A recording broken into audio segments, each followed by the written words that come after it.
So here's the story. This boy was in the Army in 1973. He re-enlisted, got a bonus, bought the car, paid cash for it. It was just right at $5,000 brand new. So it's a Grand Prix. I wasn't sure about that. It has been in storage since 1991. So 20 years.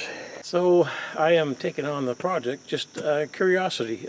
I've known the neighbor here now for about 12 years and seen the car sitting in there. Didn't think much of it, as he hasn't, obviously, but he's got a renewed interest and I want to help him out. The first thing I'm going to do is get this where you can see it, but anyway, first thing I'm going to do is get a pressure washer and put some soap on it, let it soak for a while, try to soften up all the contaminants on here, and then once that's soaked for a while, I'll pressure wash it and maybe we'll see a little more paint.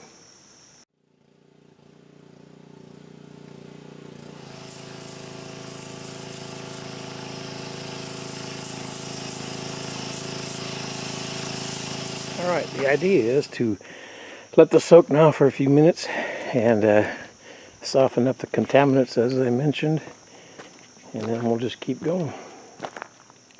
Alright, did half the car. You can see how much dirt we've gotten off so far, and this is what the paint used to look like before pressure washing and after. This paint is pretty much gone. What I'm going to do after I pressure wash it is actually sand the car. This paint is so far gone and so rough that the contaminants will not come out unless we sand this car.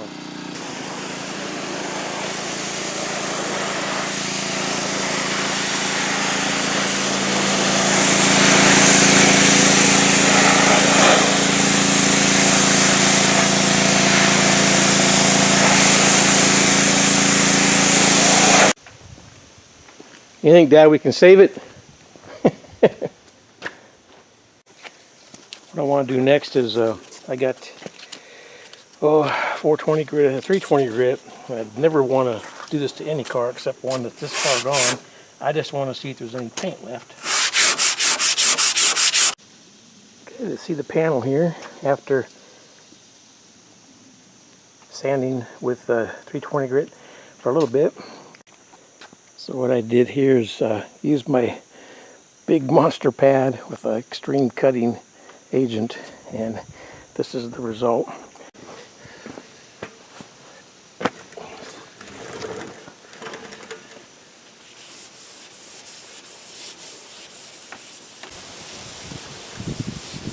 It's starting to rain out here, but here is the result of just a light sanding with the 320. And what I'm trying to do is get past some of that yellowish you can see in there. That's still contaminants that can come off the paint. This here obviously is not going to come off. That's rust right down the middle.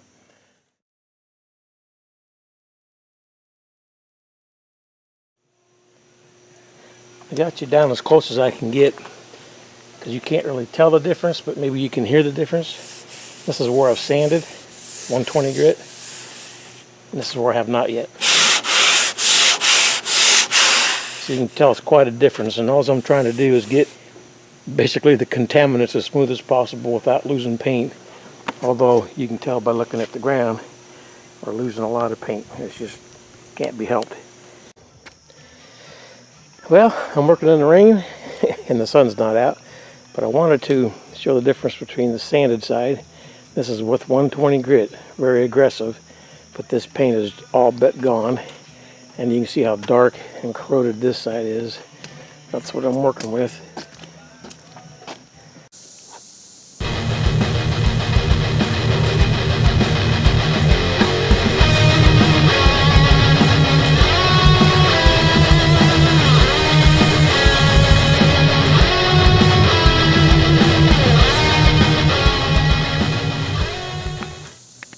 Wow, that's awesome, Dave.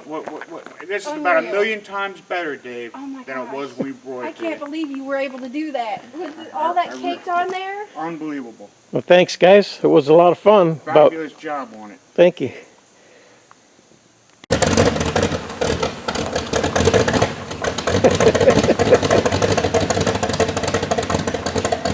Got some work to do.